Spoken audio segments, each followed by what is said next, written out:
Buenas tardes a todos, bienvenidos a la reunión del día de hoy que va a coordinar el doctor Sergio Bruno Muñoz.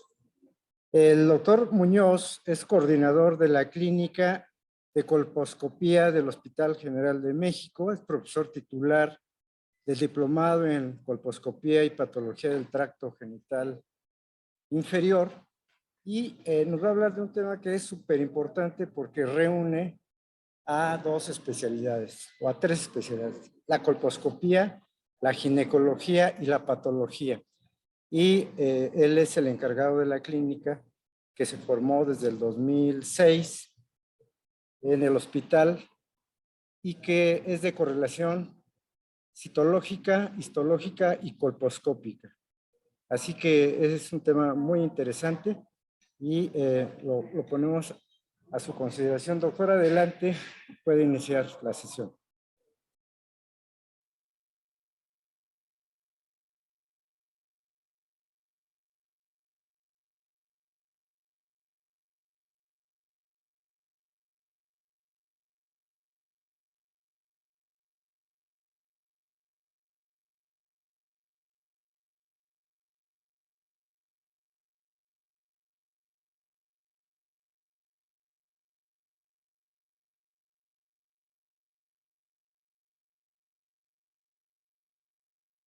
Citocolpo histológica.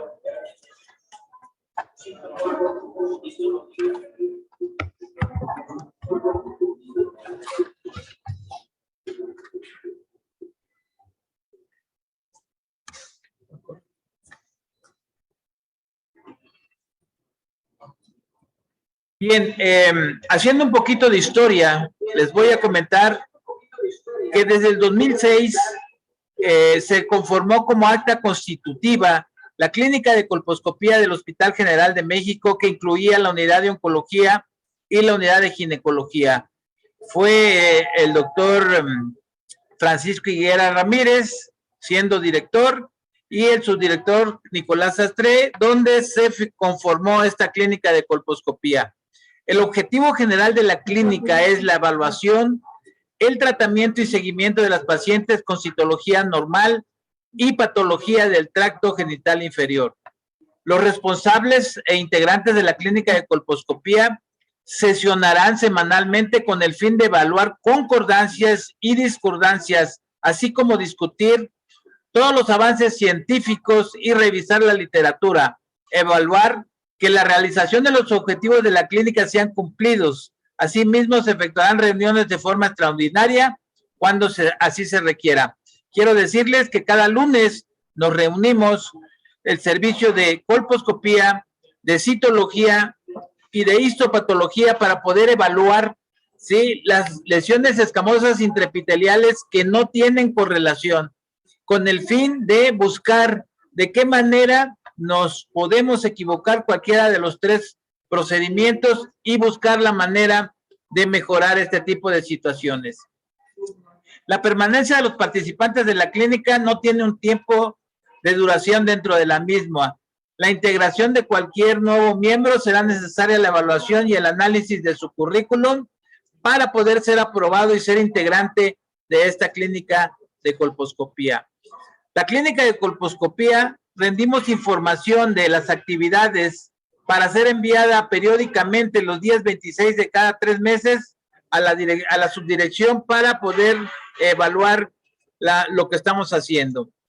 Posteriormente, en el 2010, se volvió a constituir la clínica de acuerdo a nuestro nuevo director, que en ese tiempo fue el doctor Francisco Navarro, y en el 2016 nuevamente volvimos a constituir la clínica porque hubo cambio de dirección. El doctor César Atié fue nuestro director y actualmente en el 2020 se vuelve a constituir la clínica con la doctora Guadalupe Mercedes y el doctor Raúl Serrano Loyola. Es así como tenemos nosotros ya constituida la clínica. Esto no fue sacado de la manga. El buscar la correlación que existe entre la colposcopía, la citología e histopatología La doctora Patricia Alonso, quien fue como la fundadora de esta clínica de colposcopía y quien en realidad nos proporcionó la idea de buscar de qué manera podíamos mejorar la correlación que existía en nuestra clínica de colposcopía. Fuimos enviados a Japón a una capacitación para lo que sería la correlación citocolpohistológica, los 7 estados que tenían la mayor índice de mortalidad, y el Hospital General de México como como centro capacitador de los colposcopistas a nivel nacional. Y fue ahí donde empezamos a tomar las riendas de lo que sería la correlación citocolpohistológica. Quiero decirles que esto no es nada nuevo. Desde el 2007, la norma oficial mexicana, la NOM 014, ya toma en cuenta, ¿sí?, un rubro donde habla del control de la calidad que debemos de tener tanto el servicio de colposcopía, citología e histopatología. En el rubro 13 dice: para garantizar la calidad de la prevención, detección, diagnóstico y tratamiento y epidemiología del cáncer cervicuterino, se deben considerar todas las etapas de los procesos. Todos los resultados de las citologías con lesiones de alto grado y cáncer se deben de hacer correlación citocolpohistológica. Cada clínica de colposcopía debe de llevar un registro que consigne la correlación citológica, colposcópica e histológica de las pacientes manejadas con un tratamiento conservador, pretendiendo que este sea el 100% cuando se trata de lesiones escamosas intraepiteliales de alto grado, ya que con esto podemos impactar en la historia natural de la enfermedad y podemos impactar en esa tasa de mortalidad que mueren muchas mujeres por un cáncer que es completamente conocida su historia natural de la enfermedad. Sabemos el factor etiológico, que es el virus del papiloma humano. Sabemos que podemos hacer tamizaje para este tipo de pacientes, podemos detectarlas, tratarlas y vigilarlas. Desde 1974, que se instituyó el Programa Nacional de Detección de Cáncer Cervicuterino, han pasado 48 años y sigue siendo un problema de salud pública el cáncer cervicuterino. Tenemos una incidencia de 6,815 mujeres entre la cuarta y quinta década de la vida y una mortalidad aproximada de muertes de 3,335 mujeres que se siguen muriendo al año por este padecimiento. El carcinoma cervicuterino, pues, es el segundo carcinoma más común en las mujeres latinoamericanas y la segunda causa de muerte. Se registran, de acuerdo a Globocan 2018, 3,335 defunciones por año. 74% son entre 30 y 64 años y se considera una enfermedad de la pobreza. Se sabe perfectamente bien que la neoplasia intraepitelial cervical es una lesión que puede progresar al paso del tiempo a un cáncer cervicuterino, por lo que se hace necesario realizar estudios complementarios basados en un tamizaje que es la citología, en un segundo nivel que pasan las citologías anormales, que es la colposcopía, y el diagnóstico definitivo o el estándar de oro que tenemos en el estudio histopatológico, apoyados actualmente en algunos tratamientos conservadores para mejorar la calidad de vida de la paciente y con ello poder evitar la muerte de la misma. Esta es la incidencia que tenemos a nivel mundial, la mortalidad que tenemos a nivel mundial, y esta es la incidencia en la mortalidad mundial, europea, norteamericana y en México. La correlación citopatológico ha sido fundamental para la detección oportuna. Las técnicas de detección nos proporcionan un diagnóstico de probabilidad que tiene que ser confirmado por nuestro estándar de oro, que es el estudio histopatológico.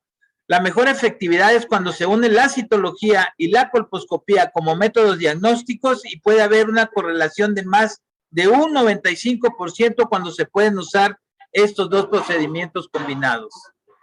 Uno de los indicadores importantes del éxito de un programa de detección será el número de casos con citología normales que se presenten y que exista concordancia con la colposcopía y con el estudio histopatológico. Este es un círculo del éxito del libro de la doctora Patricia Alonso, donde nos revela que el tamizaje nos lleva a el tamizaje positivo nos lleva a una colposcopía positiva, debemos de tomar una biopsia, debemos de dar el tratamiento adecuado para lesiones escamosas intraepiteliales de alto grado y debemos de cerrar ese círculo con el seguimiento. Estas son algunas de las causas por las cuales no existe correlación entre la citología, la colposcopía y el estudio histopatológico. Puede haber un error en el diagnóstico citológico, puede haber una toma de biopsia del sitio erróneo, que se resbale la pinza o que no lo tomemos del sitio adecuado. La lesión puede ser de un tamaño muy pequeño, que no sea visible colposcópicamente y pueda pasar desapercibido, que la lesión pueda estar en el canal endocervical y colposcópicamente no podemos observarla, tenemos que ayudarnos por medio de estudios complementarios como puede ser un cepillado endocervical o un legrado endocervical que nos puede decir indirectamente si ese canal endocervical está sano o tiene alguna patología. La coexistencia de dos lesiones también nos puede llevar a una no correlación citocolpohistológica, lesiones que no descaman y que por lo consiguiente la citología no las puede detectar. Colposcopías no adecuadas también nos puede confundir, y algo muy importante es que tengamos un buen manejo de nuestra pieza histopatológica, que la podamos poner en las concentraciones adecuadas del formol para que pueda haber un buen diagnóstico por parte del patólogo. Existen diferentes causas por las cuales puede influir también en la mala correlación dentro de un programa de detección oportuna. Una baja cobertura, una mala calidad del frotis, deficiente seguimiento, mala interpretación diagnóstica, no tomar la biopsia del sitio adecuado y no tener controles de calidad en los 3 procedimientos. Esto es algo muy importante que debemos de tomar en cuenta, que los 3 procedimientos debemos de tener indicadores de calidad que nos digan que estamos haciendo el procedimiento adecuadamente. La correlación entre la citología, la colposcopía y el estudio histopatológico es indispensable para lograr la calidad de este proceso.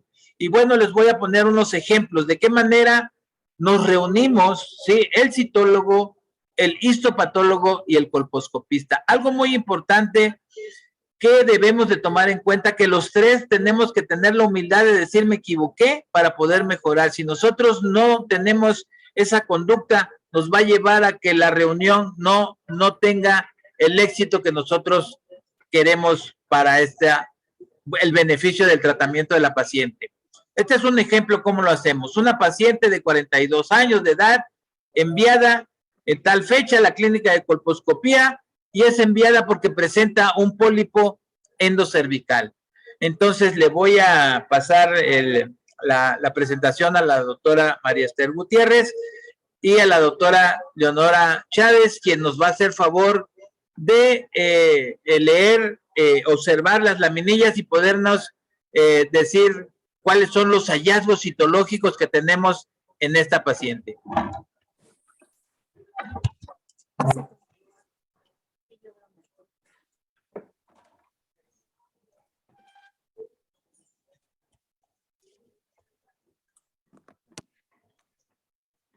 Gracias. Buenas tardes a todos. Les agradezco su invitación. Aquí vemos la citología del caso que mencionó el doctor Muñoz. Vemos que es una citología satisfactoria, que tiene gran infiltrado inflamatorio de neutrófilos, tiene células pavimentosas y está medio borrosa porque tiene muchas colonias bacterianas, en la cual tiene una infección agregada que es compatible con Barnierella vaginalis. Nosotros nos llegó con esto el dato de pólipo y vemos nada más esto. En la siguiente laminilla vemos el infiltrado inflamatorio, vemos aquí la célula clave que es de Barnierella vaginalis, vemos cambios reactivos, pero no se ve atipia. Luego, en otras áreas de la laminilla, vemos gran cantidad de células endocervicales, células prosecretoras, en las cuales no se ve atipia si nos acercamos más, aún más, vemos que estas células hasta inclusive se ven los cilios, se ve sucia la laminilla por la Ganderella, hago la aclaración, vemos que los núcleos son claritos, son ovoides, no tienen atipia. Entonces, como está el antecedente del pólipo endocervical, lo más seguro es que esta muestra haya sido tomada del pólipo endocervical, más que sí de la lesión. Nosotros llegamos a la conclusión de que es una citología cérvico-vaginal muestra adecuada con presencia de la zona de transformación negativo para lesión intraepitelial y o algún proceso maligno, cambios celulares reactivos asociados a inflamación. Y además, pues lo que estuvimos viendo en todas las fotografías, cambios en la flora sugestivos de vaginosis bacteriana, Ganderella vaginalis.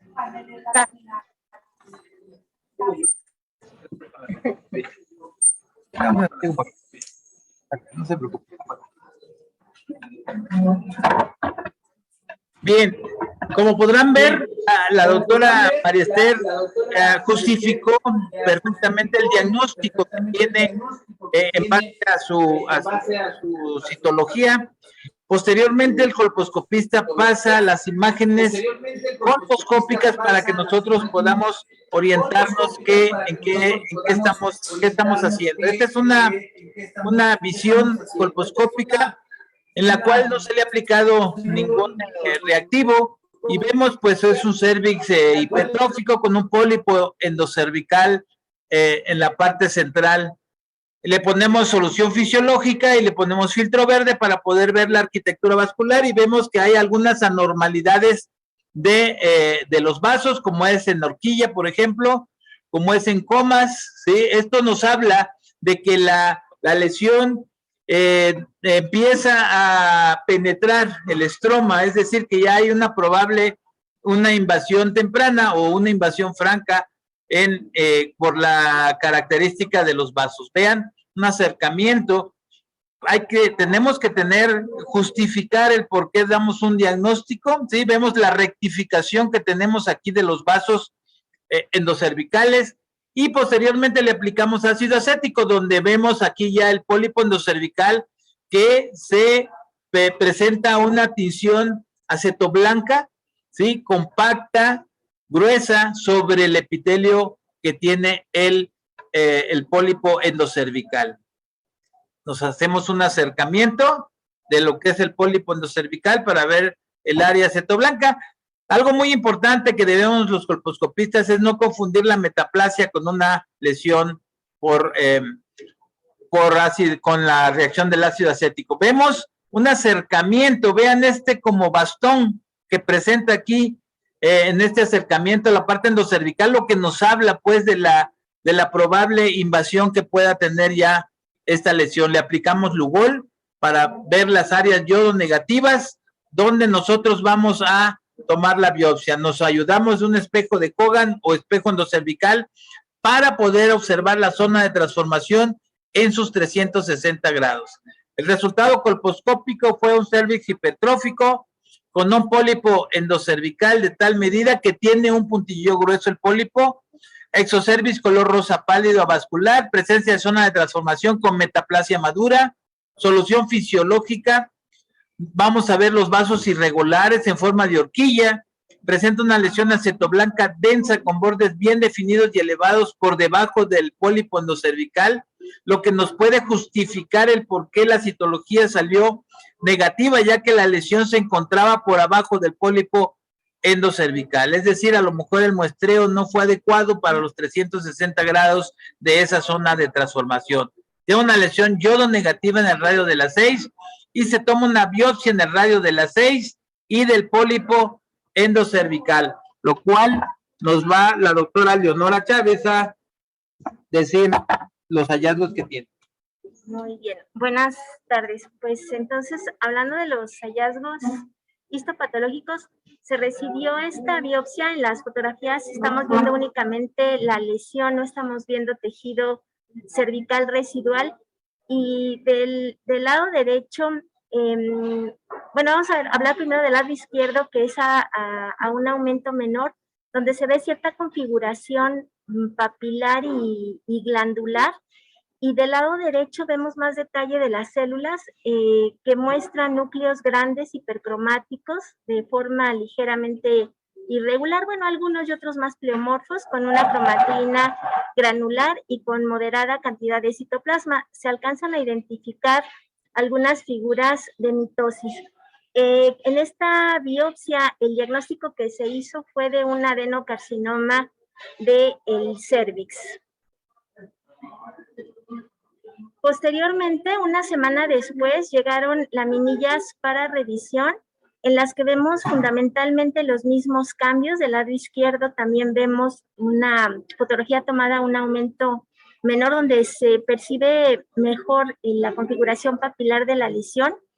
Y del lado derecho, bueno, más o menos es el mismo aumento, no se ve gran detalle de las células, pero igualmente presentaban núcleos hipercromáticos irregulares con cromatina en grumos gruesos, por lo que en este material también se hizo el diagnóstico de adenocarcinoma del cérvix. Posteriormente, y esto fue exactamente una semana después, se recibió otra biopsia en 2 fragmentos. Una estaba etiquetada como pólipo y la otra como cérvix. Y bueno, en las 2 muestras lo que se ve es también una proliferación de el tejido endocervical, pero en esta ocasión, a diferencia de las 2 muestras anteriores, aquí los cambios no son francamente neoplásicos. Del lado derecho vemos una configuración menos celular, vemos más estroma que glándulas a comparación de los 2 casos anteriores. Y en el lado izquierdo, que vemos a mayor aumento, aquí se alcanza a ver algunas atipias nucleares. Este caso fue diagnosticado como pólipo endocervical, pero sí se hizo una anotación diciendo que se observaba cambios displásicos acentuados de manera focal, pero finalmente el diagnóstico quedó como pólipo endocervical con displasia glandular, pero no como adenocarcinoma.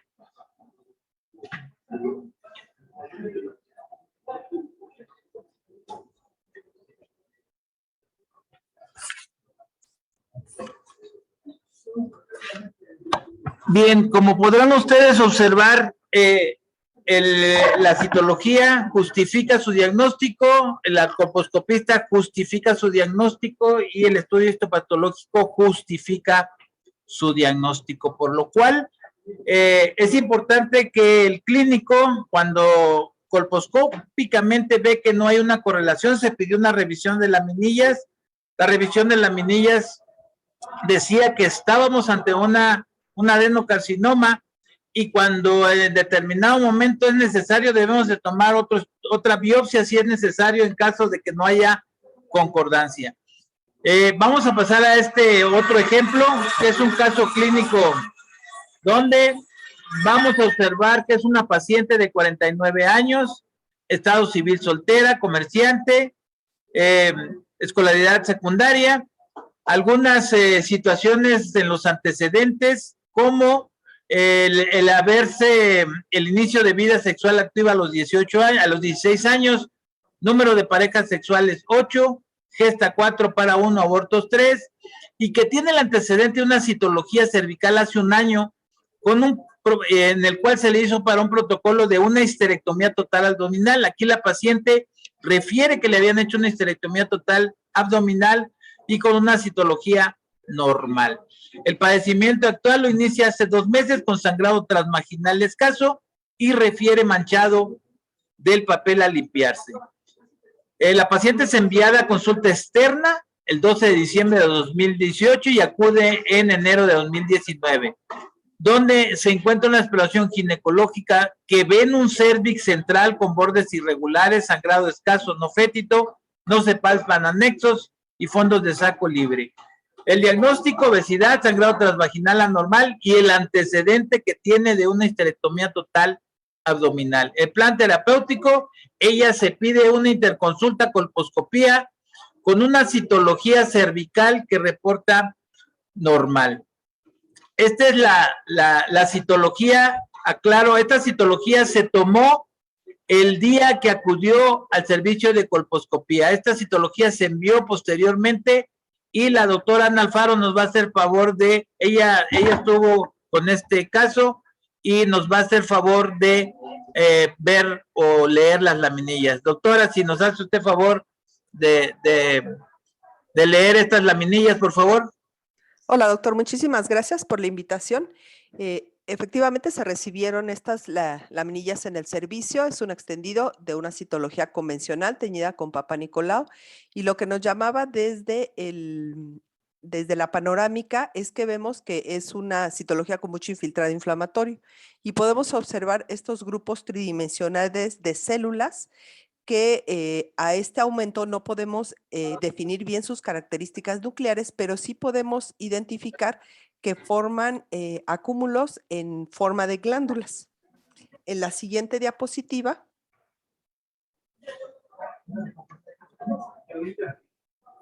podemos identificar mejor las características de estas células. Vemos que están en grupos y que forman con una formación glandular, y podemos identificar cómo hay pérdida de la equidistancia entre las células. Y en la periferia de las células podemos ver cómo tienen toda esta conformación en empalizada. Sin embargo, empezamos a identificar que tienen cambios nucleares con cambios hipercromáticos, la cromatina muy granular, y podemos identificar también algunos nucleolos, incluso barras nucleares. En la siguiente diapositiva podemos identificar cómo estos grupos continúan, cómo estas células continúan en grupos tridimensionales. Incluso podemos identificar en la primera fotografía superior izquierda cómo se ven los nucleolos muy evidentes y tienen todavía esta conformación en panal de abeja. Estos son los grupos más pequeños que se encontraron en la laminilla, y como podemos identificar, el fondo es muy sucio, pero no llega a tener estos fragmentos celulares ni diátesis tumoral que logramos identificar en los carcinomas invasores. Entonces, en su momento, la siguiente, por favor. Salió del laboratorio de citopatología de ahí del Hospital General con el resultado de carcinoma escamoso. Yo recibí la biopsia posterior a este diagnóstico, y ahorita que veamos la colposcopía, veremos por qué fue importante la revisión. Entonces, yo vuelvo a ver de forma personal la citología. No estoy del todo de acuerdo con un carcinoma escamoso, sino que a mi consideración creo que es un adenocarcinoma in situ por estas características de los grupos tridimensionales, todavía la formación en empalizada y la conservación de esta forma en panal de abeja. Ahora, esto es, como menciona el doctor Muñoz, esto es muy importante. A veces las lesiones no son tan sencillas de emitir una interpretación desde el punto de vista citológico.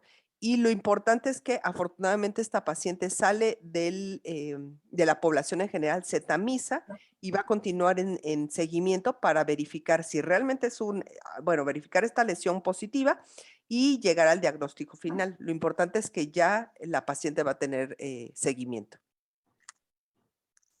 Bien, estas son las imágenes colposcópicas que tiene la paciente. La paciente fue histerectomizada tal vez en una forma subtotal, le dejaron el cervix, porque aquí podemos ver claramente que es una lesión cervical en la cual es exofítica, tiene vasos atípicos, tiene puntillo grueso, ¿sí? Tiene todas las características de un carcinoma invasor, ¿sí? A nivel endocervical, pero la característica también importante que tenemos sobre el epitelio escamoso, una lesión acetoblanca densa, ¿sí? En la cual hay también un puntilleo grueso, y en esta paciente tenemos dos lesiones, una escamosa y una glandular, por lo cual, bueno, nosotros en colposcopía, de acuerdo a esto, lo diagnosticamos como un cáncer invasor. No nos atrevimos a decir si era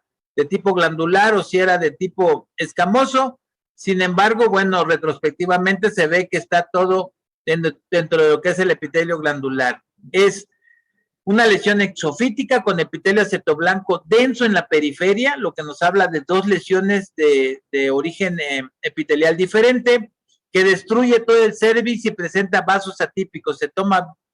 Es muy importante que nosotros pongamos el radio en el cual tomamos la biopsia, porque es donde nosotros vamos a poder saber que está la lesión. En el radio de las 12 y en el radio de las 5. Este es el resultado histopatológico que la doctora Alfaro nos va a hacer favor de leer. Entonces recibimos dos fragmentos de tejido de aproximadamente 4 por 3 por 2 milímetros.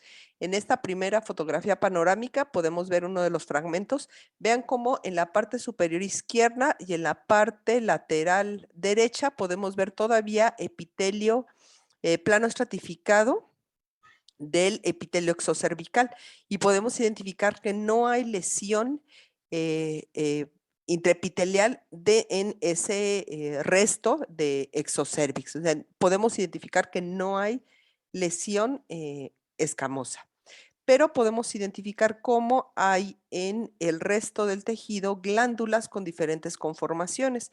Hay glándulas irregulares de bordes puntiagudos, hay otras que son un poco más redondas, y hay incluso algunas que empiezan a tener tallos fibrovasculares entre ellas. Sin embargo, algo que nos llamó mucho la atención desde esta panorámica es que no vemos desmoplasia en el estroma. Este cambio que ocurre cuando las lesiones epiteliales empiezan a tener características invasoras y empiezan a modificar el estroma. En la última clasificación de la WHO y de los criterios de clasificación del carcinoma endocervical, mencionan que desde la panorámica nosotros podemos identificar algunas características para hacer el diagnóstico diferencial entre adenocarcinoma relacionado con virus del papiloma o no relacionado con el virus del papiloma. Se menciona que las lesiones que tienen más atipia y mitosis y cuerpos apoptóticos desde la panorámica se pueden correlacionar con virus del papiloma. En esta fotografía, como podemos ver, no identificamos ni mitosis fácilmente ni cuerpos apoptóticos. La siguiente.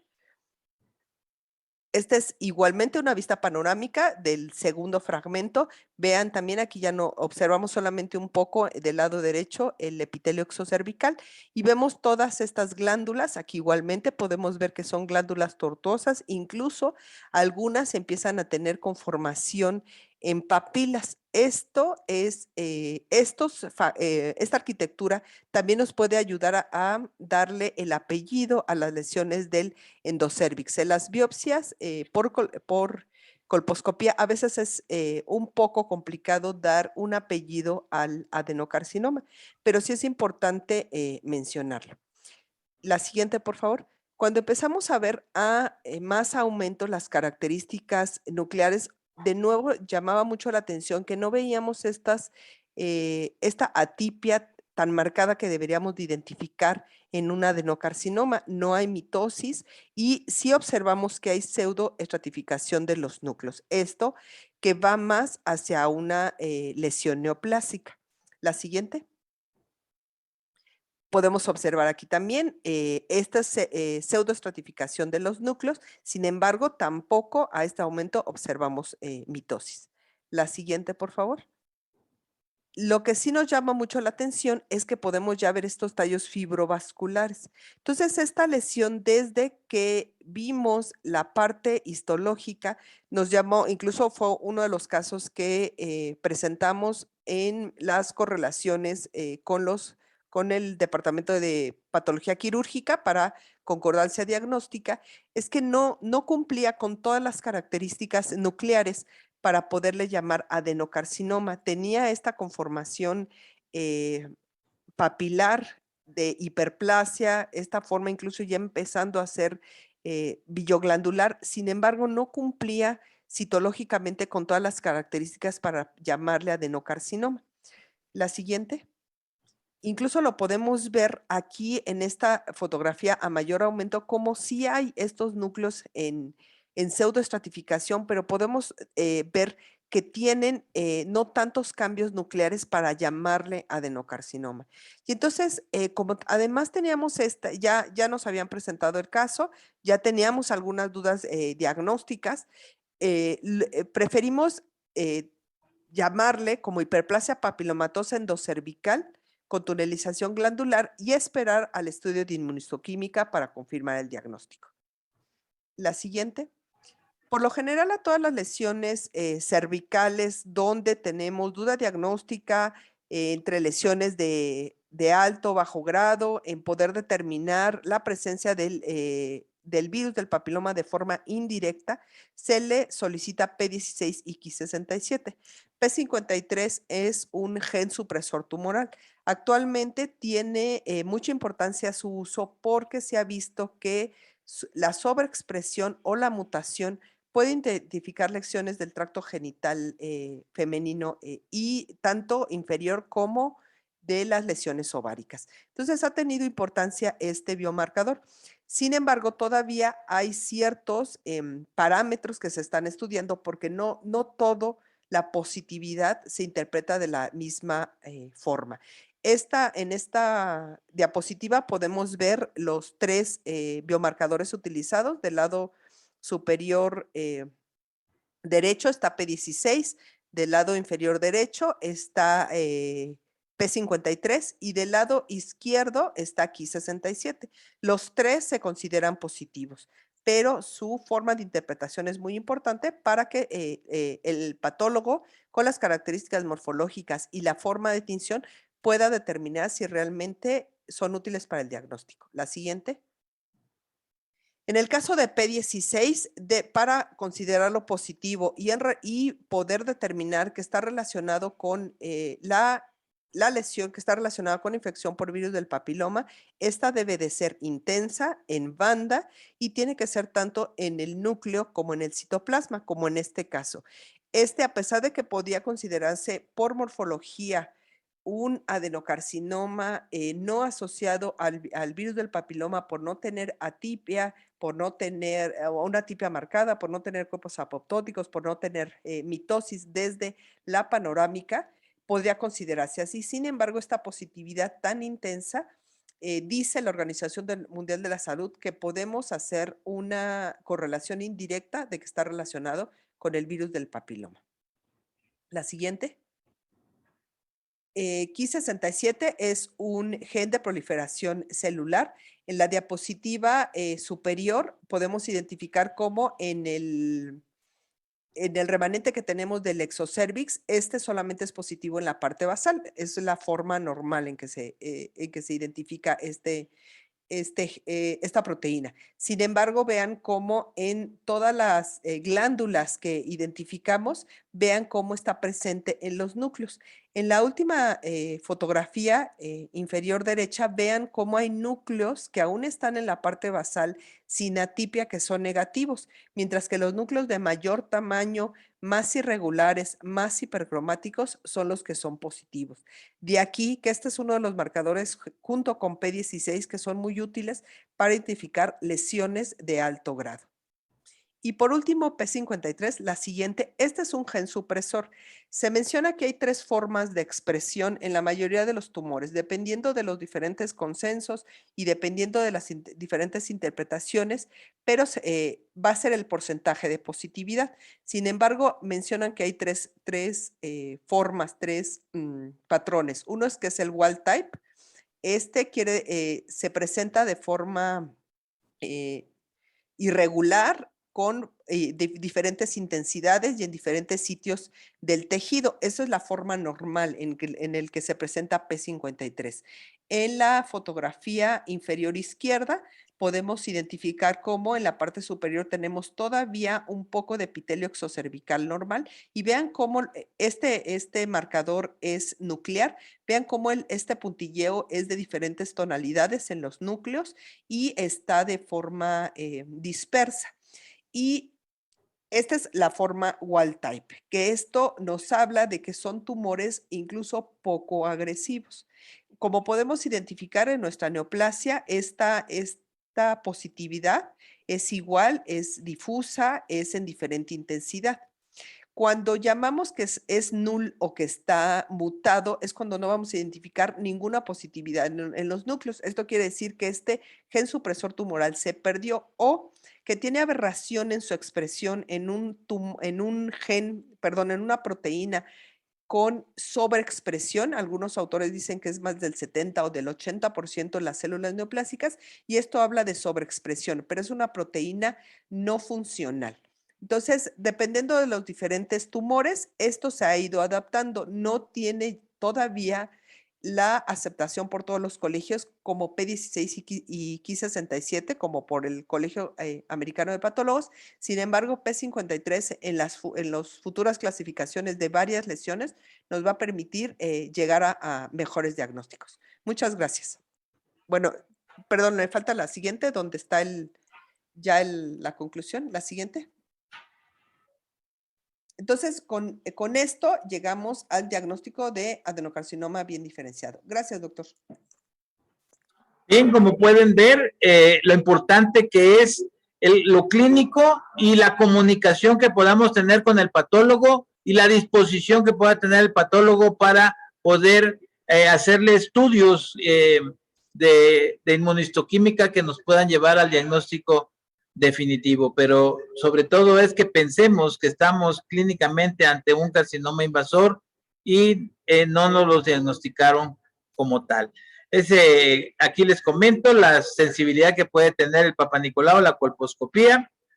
El Papa Nicolau es más específico y la colposcopía es más sensible. Quiero decirles que en el 2006 nos midieron, ¿sí?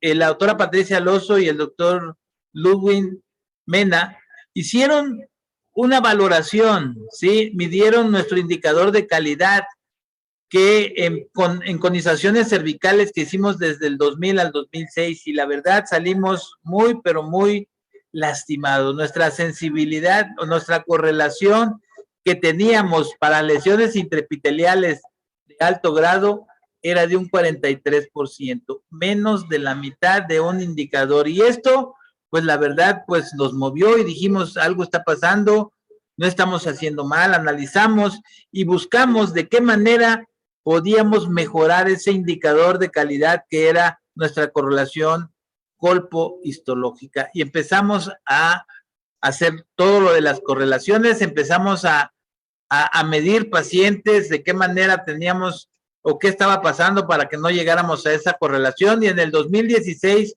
10 años después, medimos nuestra correlación entre la colposcopía y el estudio histopatológico y llegamos a una correlación de un 88.4%. Y no nos quedamos ahí, pensamos, no, pues puede ser una visión nada más temporal. Esta es nuestra productividad que nosotros vemos en la clínica de colposcopía al año. Pacientes de primera vez, 1,161, subsecuentes 5,101, con un total de 6,262 pacientes, de las cuales vemos sin alteraciones 938, alteraciones inflamatorias 3,675, lesiones de bajo grado NIC1 y BPH 977, lesiones de alto grado 319, microinvasores 2, cánceres invasores 19.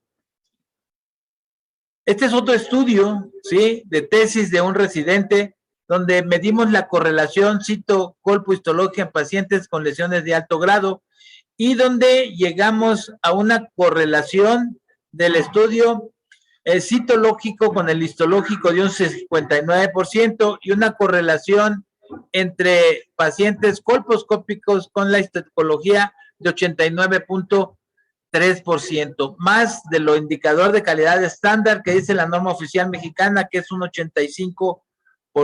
Este es otro trabajo también, el más reciente, que fue de enero del 2018 a enero de 2020, donde se medía nuevamente la correlación que teníamos, incluso ya se hizo con índice de capa para que pudiéramos nosotros tener el mayor acercamiento para poder decir que estábamos entre la correlación. Vimos que la sensibilidad que había de la citología era un 44% y una especificidad de un 79%, algo que ya lo habíamos visto. La sensibilidad y la especificidad del estudio colposcópico en un 58% y un 90%. Esto nos llevó a ver que teníamos un 87.7 de correlación. Concluyendo, hay alta precisión de correlación entre la colposcopía y la histología. Es un indicador de calidad. La colposcopía tiene mejores resultados en lesiones de alto grado que en lesiones de bajo grado, y el método colposcópico incurre en un menor número de falsos negativos, dando una tasa de precisión general de un 98%. Este es el estándar que dice la norma oficial mexicana para una correlación colpohistológica, debe de ser entre el 83 y el 85%. Tenemos diferentes indicadores. Estos indicadores, el doctor Santos Reginos Canga, cuando estuvo en la Secretaría de Salud, en la oficina para cáncer de la mujer, vimos que el marcador de confiabilidad, sí, teníamos marcador de confiabilidad, lo que sería la correlación colpohistológica, y estaba en un 75%. Tenemos 7 indicadores para que nosotros podamos ver que nuestra clínica de colposcopía está trabajando adecuadamente. Quiero agradecer a nuestras autoridades el haberme permitido tanto asesorar a diferentes estados e incluso dentro del Comité de Cáncer de la Mujer. Llevamos nuestros indicadores, llevamos nuestras estrategias para poder tener una clínica de colposcopía adecuada. Hemos hecho correlaciones en la mayoría de los estados. Nos piden asesoría Hospital General de México para que podamos asesorar a los estados y podamos que ellos puedan llevar a cabo sus reuniones de correlación adecuadamente. Esta es la parte de los médicos, tanto citotecnólogos, citólogos y colposcopistas, ¿sí? Entonces, esto, la verdad, hemos recibido el apoyo incondicional para poder asistir a este tipo de reuniones. Hicimos incluso la propuesta para la regulación de la formación y práctica de la colposcopía en México con el Comité Nacional de Cáncer en la Mujer en el 2016, donde como centro formador hicimos el programa único para poder ser como la vanguardia entre los centros formadores, que lleváramos el mismo programa todos los centros formadores de médicos colposcopistas. Y bueno, pues la verdad es la escuela donde hemos hecho diferentes colposcopistas, y la verdad, pues lo más importante es que debemos de tener el diagnóstico, lo debemos de compartir con nuestros citólogos, con nuestros patólogos, debemos de tener comunicación, sí, con cada uno de los servicios para que podamos llegar a una correlación excelente. Y bueno, pues me despido de ustedes con 2 reflexiones, y una de ellas es: las ideas de control y mejora se confunden una con otra. Esto se debe a que el control de calidad y la mejora de la calidad son inseparables. Y cuando el líder carece de confianza, los seguidores van a carecer de compromiso. Muchas gracias. Gracias a todos por estar aquí y muy amables por la invitación. ¿Hay alguna duda o alguna pregunta para los participantes? Muy interesante que hubo avances significativos en cuanto a hace unos años, cuál eran los índices de correlación y cómo ha mejorado actualmente. De tal manera que los felicito por ese esfuerzo que ha sido continuo. Y una pregunta al doctor Muñoz. Hay casos en que no hay correlación, y a mí me tocó, porque estuve yo dentro del análisis de estos casos que menciona con la doctora Alonso, cuando el problema es a veces el muestreo. ¿Qué opina al respecto, doctor Muñoz? Bueno, definitivamente podemos, cualquiera de los 3 procedimientos, cualquiera de los 3 puede tener falla. Puede ser que no hagamos el muestreo completo de los 360 grados de la zona de transformación. Puede ser que la lesión no descame, como les había platicado, y esto nos puede llevar a que no tengamos una correlación entre la citología. Dentro de lo que es la colposcopía, pues a veces no tomamos del sitio adecuado, o a veces la lesión está en el canal y nosotros estamos observando todo lo que es la parte externa, y esto nos puede llevar a que no tengamos una correlación. Y con lo que respecta al estudio histopatológico, que aunque es nuestro gold estándar, puede haber también, pues que no se haya hecho un buen diagnóstico, que la muestra no sea, pues no sea fijada adecuadamente, y esto no nos permita ver la lesión.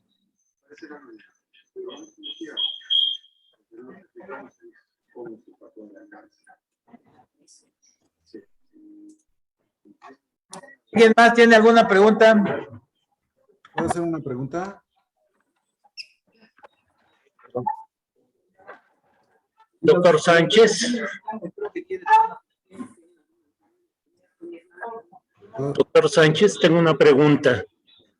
¿Qué hay de las lesiones externas, como el síndrome de Buschke-Lowenstein, con las lesiones internas, o las lesiones bacterianas muy severas, con liquenificación, con problemas en labios mayores, labios menores, y las lesiones internas? ¿Hay alguna correlación? Esto va en relación con los falsos negativos y los falsos positivos que podamos tener tanto en nuestro estudio citológico y nuestro estudio histopatológico. Sabemos que puede haber una contaminación, ¿sí?, directa en el tracto genital inferior, en el cual podamos, la lesión puede estar externa y nosotros busquemos la lesión en la parte del tracto genital inferior, llámese vagina o llámese cervix. Sin embargo, la lesión está en la vulva, y esto es lo que nos puede dar en determinado momento si nosotros no tenemos el cuidado de poder revisar el tracto genital inferior en toda su extensión. Es cervix, vagina, vulva, incluso región perianal. Esto nos puede dar una contaminación que nos puede dar una citología positiva y una colposcopía negativa, pero que en relación la lesión pueda estar en la parte externa. Doctor Regino Uscanga, quería hacer una pregunta. Sí, gracias. Bueno, primero que nada, felicidades y gracias. Felicidades porque fue una excelente presentación, y gracias porque no es fácil generar evidencia de la utilidad de los temas de calidad, y aquí se generó la evidencia. O sea, salimos de un indicador de 49% y ahorita lo pusiste en el 80 y tantos %. Entonces, ¿cuáles son las acciones que implementaste para lograr eso? Y si es posible, hacer el seguimiento en los que se entrenaron en ese centro para corroborar que sigan teniendo ese nivel de correlación. Y felicidades y gracias por el ejemplo. Porque hay más de 300 clínicas de colposcopía, y en todas ellas se requiere que generen evidencia y lo publiquen de que alcanzan estos estándares, y esta se logró. Bueno, algo muy importante que la verdad en todas las reuniones que tuvimos en la Secretaría de Salud era el medir. Si no mides, no puedes analizar, y si no analizas, pues no puedes mejorar. Entonces, la estrategia fue medir nuestros indicadores, ver que estábamos mal y buscar de qué manera podíamos mejorarlos, de qué manera podíamos subir esos estándares de calidad que teníamos muy bajos. Al principio es difícil que tú mismo te autoevalúes, porque pues sientes que eres el mejor y te das cuenta que no, cuando en determinado momento que tu indicador no cumple con los estándares adecuados internacionales, y que estás por abajo de ellos.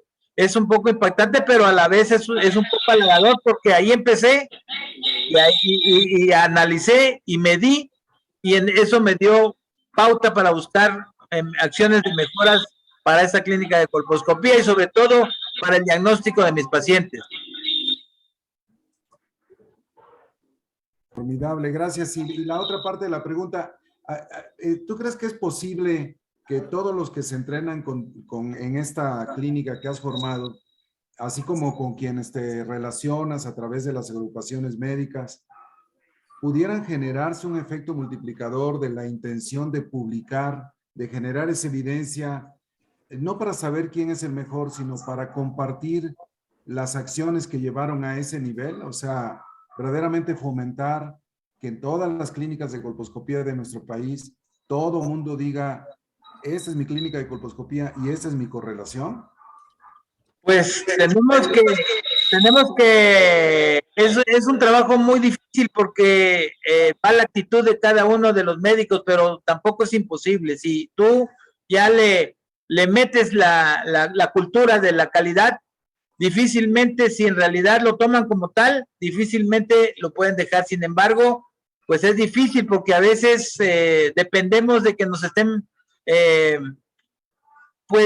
vigilando, que nos estén llevando a supervisiones para que a veces podamos hacer este tipo de situaciones. Sin embargo, pues yo creo que si cada uno de nosotros pone un granito de arena, podemos llegar a hacer que ese camión se pueda llenar con cada uno de esos granitos de arena y pueda cada uno hacer algo por nuestras mujeres que se están muriendo en nuestro país.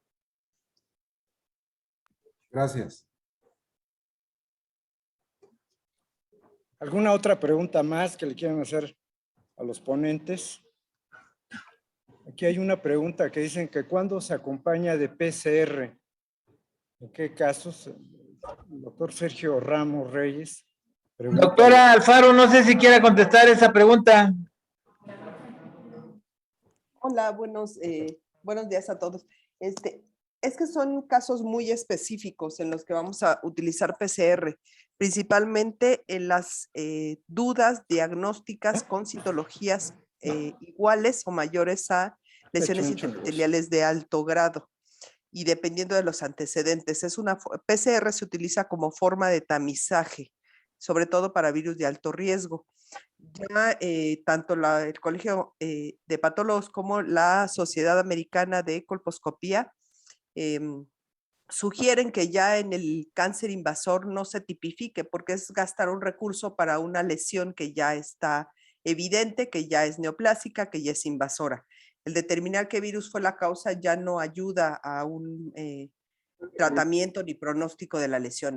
La lesión invasora ya está presente. Entonces, PCR está ¿Algún comentario con respecto a la PCR? para casos en donde principalmente es para tamizaje de las pacientes y siempre en mujeres, en mujeres mayores de 29 años y sobre todo con una citología refleja, es lo que se menciona sobre todo en países como nosotros donde tenemos muchas lesiones intraepiteliales aún sin diagnosticar.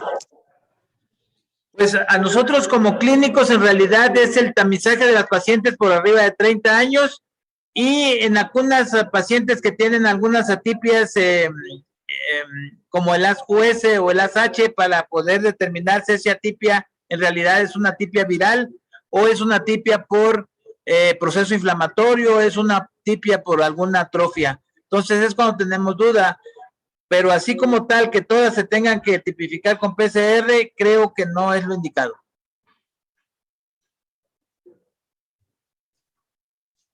Muy bien. Aquí le manda felicitaciones de farmacología al doctor Muñoz por su ponencia y su gran experiencia. Saludos. Doctora Belmont, desde perinatología. Felicidades por esta clínica. Muchos de sus estudiantes le agradecen, el equipo de colposcopía le agradece, Gineco agradecen sus enseñanzas, también muchas felicidades de Luz Iris Roseria, está muy felicitado el doctor Muñoz y sus colaboradores, felicidades, gracias. Y pues yo quiero agradecerles al doctor Muñoz su ponencia, a la doctora Leonora Chávez, a la doctora Gutiérrez, que en conjunto han trabajado muy bien con todo el servicio de citología y el servicio de patología quirúrgica.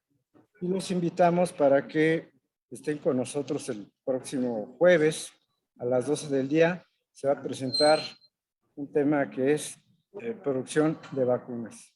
Muchas gracias y que pasen una buena tarde.